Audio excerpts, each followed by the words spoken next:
Video is to talk a little bit about how did IMGs did during this match 2022, and this is only the information for IMG. So if you think about this this is all that IMGs obtained, got the matching locations. Now the so for example, just to give you in perspective, this yellow one is the non-US IMGs and the blue one is the US IMG. So these two combined made up for, in this case, 12 plus 8, 20%, right? So 80% was or where is composite of USMD, USDO, US non-senior applicants, and that also includes people that have left medical school for more than 1 year in the United States. And for this yellow and blue, we are talking about the Caribbean students. We're talking about the even people that have, even if they are citizens, they left to a different country to medical school and then came back for the match. So let's see what we have here and why is this a useful um, information for us? What is this a useful box for us? Why?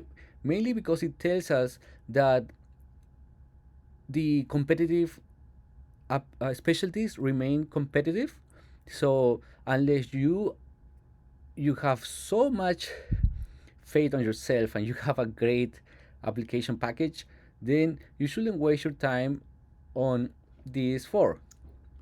I'm not saying this is impossible to obtain because there is proof here that it is possible, but there is a trend that for the last years, these competitive um, fields remain competitive and are getting more and more competitive. So, for sure, the most competitive are these last three.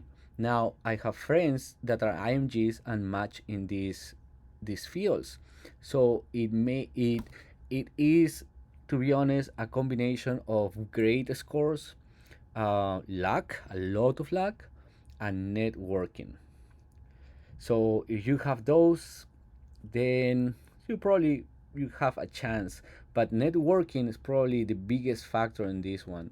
Networking can be obtained by you, I don't know, maybe getting to work with them when they go to missions in your country. Like for example, in my country in Peru, they every year there are missions that happen in the most rural areas that surgeons ENT surgeons go to these missions to do surgeries for free to the kids in these areas. So medical students from all universities in Peru look for these opportunities to get in contact with these, in the exposure to these people, and maybe secure an observership, a couple of observerships, research opportunities, and that's how they get it.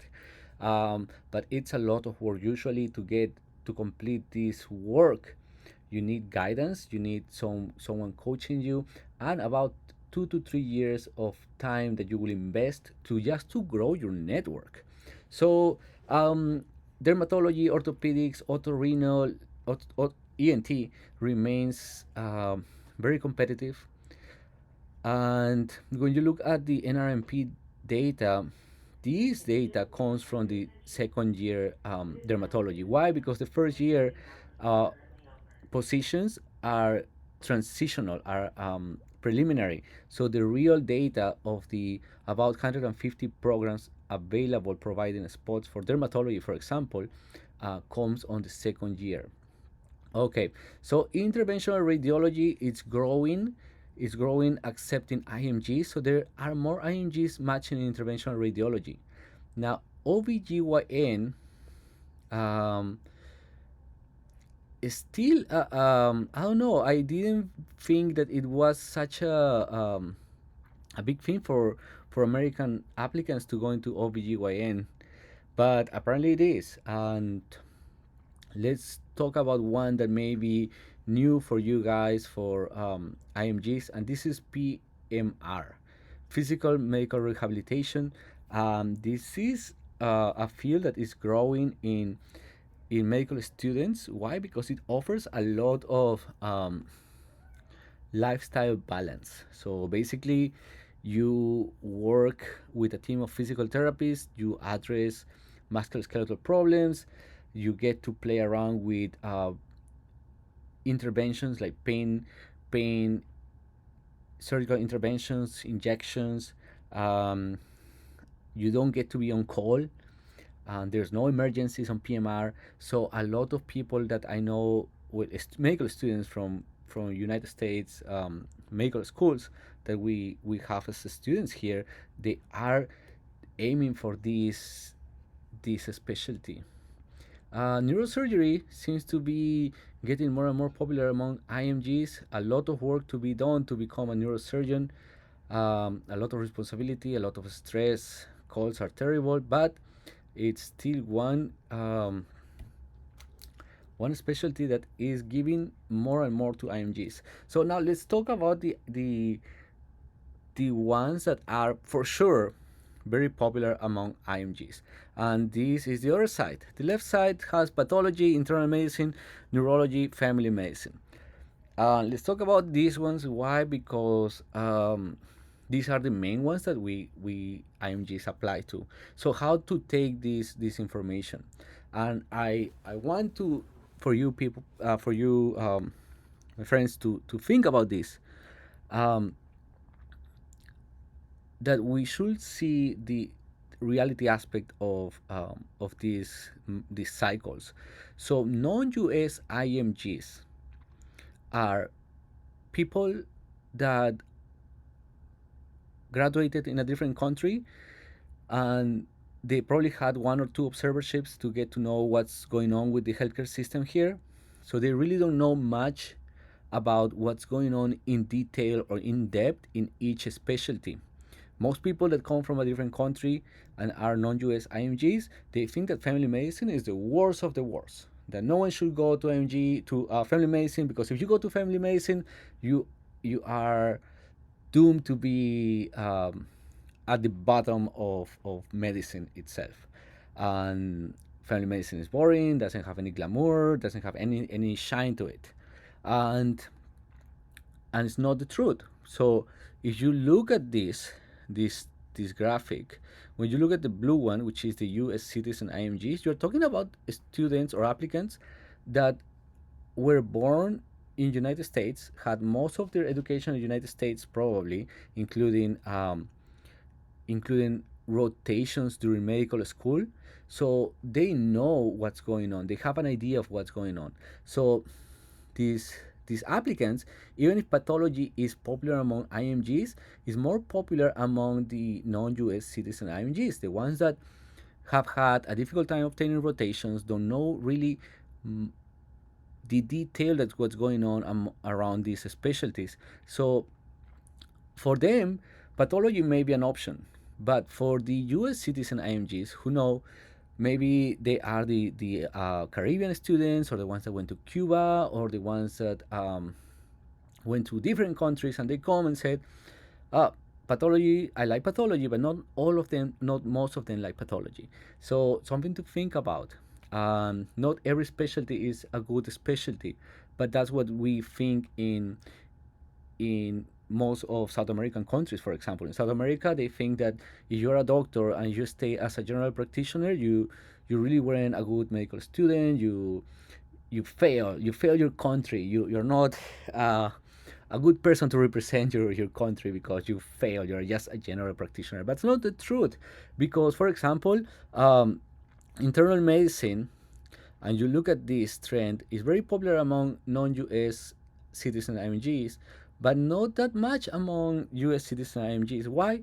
Maybe because the 3 years that they know, the US citizen IMGs, they know that the 3 years that comes to become an internal medicine doctor are very hard. A lot of work. And a lot of people nowadays, they are starting to value life. I don't know if this is something that happened during the COVID pandemic, that people are starting to value life and their free time and their time with family. So they don't want to, even for 3 years, sacrifice to go into a field that will grind them, that will put them on edge every single day for 3 years. So they ahead of time say, internal medicine is not for me. So they look into family medicine, the U.S. citizen IMGs, vastly composed by U.S. citizen IMGs. So 16% of them versus 9.3. Maybe if you think about this, maybe these U.S. citizen IMGs think, okay, these 3 years in family medicine are not going to have me on edge. I'm really gonna do something that I think I could love over years. That has a pace that I like because it's not as acute as internal medicine. It's more um, confined to the outpatient ward. It has, but family medicine has some of acuity, right? You still get to during residency get to work in urgent cares or inpatient settings. So but of course, comparing family medicine to internal medicine, this is more acute. Internal medicine deals with more acute problems, more challenging problems. Um, so maybe that's something that these applicants are looking into. They know the system. They know more of the system than non-U.S. citizen IMGs, and that's why they're choosing to go into this. But regardless of that, internal medicine and family medicine still are the the most sought after, I guess, specialties to apply to.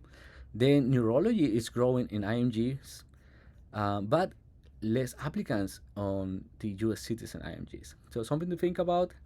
And what else? What is this? Is getting bigger on the IMG's applicants, radiation oncology.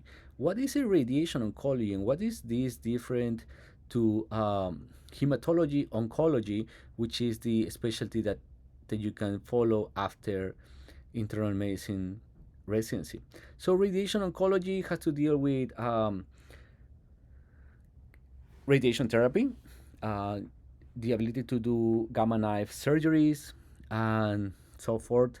And then what else could be a good option to look into for IMGs that I would think have a good amount of surgeries, a good amount of free time, and a very good salary is vascular surgery. If you can, as I see this graph, more IMGs are getting into vascular surgery. It's something that IMGs should look into. Vascular surgery, very interesting specialty. So that's it for today. Hopefully, this information um, serves you for something. For me, if I were to apply this year, this will help me to start a strategy and to clear up my mind of what do I do really want to do on the specialty. I will be like, oh, I have this on my package. I have this amount of presentations, research, these scores. So I'm probably more in this side than dreaming to get into dermatology, for example. And why do I say this? Because every year, many students think that even if they have a terrible package, they are going to apply to 100 internal medicine programs, but because their dream was to become a dermatologist, they're going to apply to 10 dermatology programs. And this data is telling you, even if you do that, if you spend $1,000 more to apply on dermatology, you're not going to get into dermatology. You're probably going to get into one of these three or four. So hopefully this is something that is useful for you, and thank you.